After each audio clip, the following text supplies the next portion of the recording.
অনেক অনেক দিন আগের কথা। হীরাপুর নামে এক বিশাল ও মায়াবী জঙ্গল ছিল।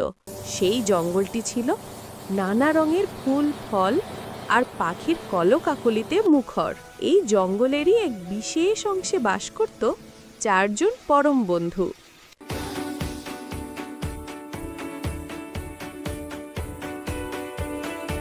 তাদের বন্ধুত্ব ছিল অটুট, যেন এক সুতোয় গাঁথা চারটি ফুল।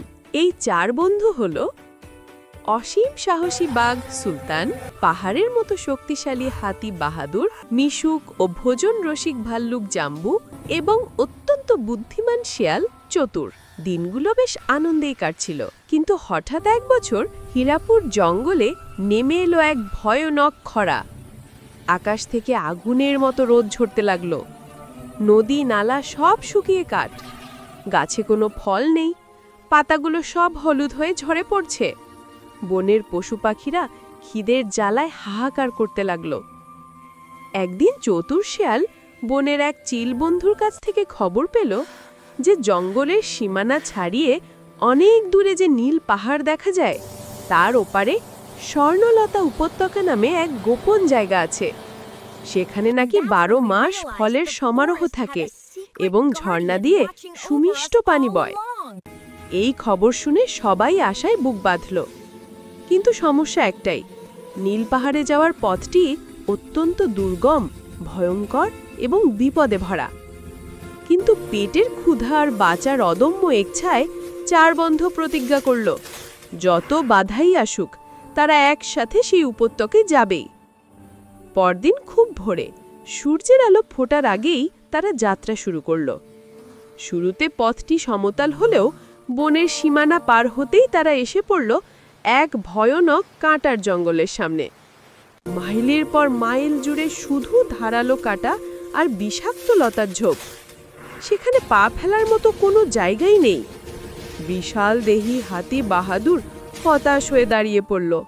সে দীর্ঘশ্বাস ফেলে বলল, বন্ধুরা, আমার শরীর এত বড় যে এই সরু আর কাঁটা ভরা পথে আমি এক পাও এগোতে পারবো না। কাঁটার আঘাতে আমার শরীর ছিঁড়ে যাবে। মনে হয় আমাদের ফিরে যেতে হবে। ঠিক তখনই এগিয়ে এলো বুদ্ধিমান শিয়াল চতুর। সে আত্মবিশ্বাসের সাথে হেসে বলল, থামো বাহাদুর ভাই, শক্তি দিয়ে যা হয় না, বুদ্ধি দিয়ে তা সম্ভব। আমার শরীর ছোট, আমি কাঁটার ফাঁক দিয়ে গলে যেতে পারবো। তোমরা এখানে দাঁড়াও। চতুর তার ধারালো দাঁত দিয়ে বিষাক্ত লতাগুলো কেটে এবং নিজের ছোট শরীর দিয়ে কাঁটাগুলোকে দুপাশে সরিয়ে একটা সুড়ঙ্গ মতো পথ তৈরি করতে লাগলো। সে বলল, বাহাদুর ভাই, এবার তুমি সাবধানে আমার তৈরি করা পথ দিয়ে এসো। চতুরের বুদ্ধিতে দুর্গম কাঁটার জঙ্গল তারা পার করল। বাহাদুর খুশি হয়ে চতুরকে ধন্যবাদ দিল। বন্ধুরা, সুলতান বাহাদুর, জাম্বু আর চতুরের এই অভিযানে সামনে আসছে আরো ভয়ানক সব বিপদ। তারা কি পারবে সেই খরস্রোতা নদী আর অন্ধকার গুহা পার হতে, নাকি মাঝপথেই হার মানবে? গল্পের বাকি অংশ জানার আগে চট করে একটা কাজ করে ফেলুন। আপনারা যদি এমনই সব রোমাঞ্চকর এবং শিক্ষণীয় কার্টুন ভিডিও নিয়মিত দেখতে চান, তাহলে এখনই আমাদের channel HF Toon VD subscribe করে দিন। আর হ্যাঁ, পাশে থাকা বেল আইকনটি বাজাতে ভুলবেন না, যাতে আমাদের নতুন ভিডিও সবার আগে পৌঁছে যায় আপনার কাছে। গল্পে ফিরে আসি। কাঁটার জঙ্গল পার হওয়ার কিছুক্ষণ পরই তারা এসে পৌঁছলো এক বিশাল নদীর পাড়ে। নদীর পানি ছিল বরফের মতো ঠান্ডা, আর স্রোত এত তীব্র যে বড় বড় পাথরও ভেসে যাচ্ছিল। নদীটি পার হওয়া ছিল অসম্ভব প্রায়। জাম্বু ভাল্লুক বাণীর গর্জন শুনে ভয়ে পিছিয়ে গেল। সে কাঁপতে কাঁপতে বলল, ওরে বাবা, এই নদীতে নামলে তো আর রক্ষে নেই, আমরা সবাই ডুবে মারা যাব। তখন বাঘবন্ধু সুলতান তার রাজকীয় ভঙ্গিতে গর্জন করে সবাইকে শান্ত করল। সুলতান বলল, ভয় পেও না বন্ধুরা, আমি বাঘ, সাঁতার কাটা আমার জন্মগত দক্ষতা। আমি আগে নামছি, পানির গভীরতা আর স্রোতের গতি বুঝে আমি তোমাদের পথ দেখাবো। সুলতান এক লাফে নদীতে পড়ে স্রোতের বিপরীতে সাঁতার কেটে নিরাপদ পথ খুঁজে বের করল। এরপর হাতি বাহাদুর তার বিশাল শরীর নিয়ে পানিতে নামল। সে বলল, জাম্বু আর চতুর, তোমরা আমার পিঠে উঠে বসো আর শক্ত করে ধরো। সুলতানের দেখানো পথে আর বাহাদুরের শক্তিশালী পিঠে চড়ে তারা সেই মরণফাঁদ নদী নিরাপদে পার হলো। একে অপরের সাহায্যে তারা বেঁচে গেল নিশ্চিত মৃত্যুর হাত থেকে। নদী পার হয়ে তারা নীল পাহাড়ের ঠিক নিচে পৌঁছল।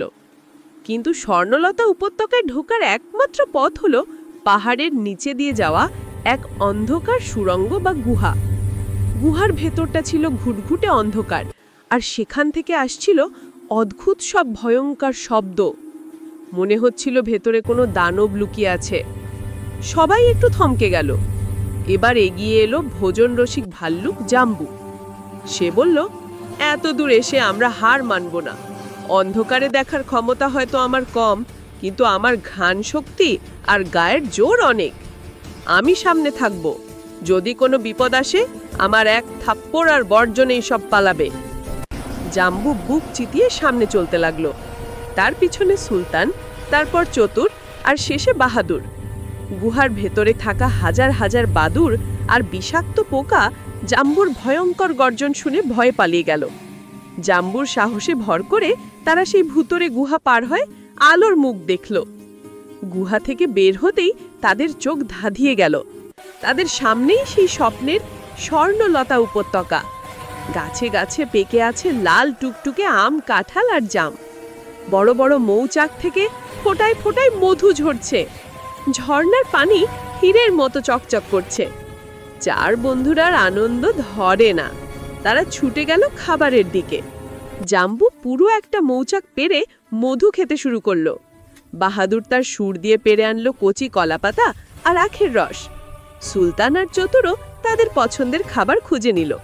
পেট ভরে খেয়ে তারা তৃপ্তির হাসি হাসল।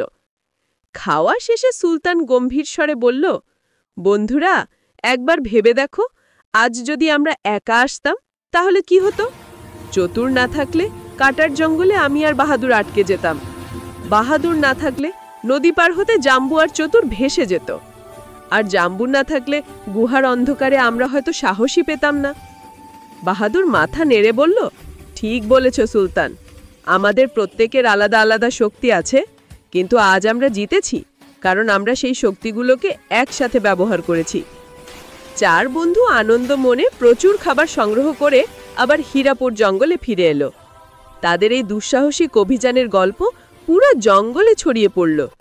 বনের অন্য প্রাণীরাও তাদের দেখে শিখল যে বিপদ যত বড়ই হোক না কেন, সবাই মিলে মোকাবেলা করলে তা সহজ হয়ে যায়। আর সেই দিন থেকে এইচএফ টুনবিডির এই গল্পের মতো বনের সবাই এক বাক্যে বিশ্বাস করতে শুরু করল, একা আমরা শুধু একটি বিন্দু, কিন্তু একসাথে আমরা সিন্ধু। একতাই বল, একতাই শক্তি।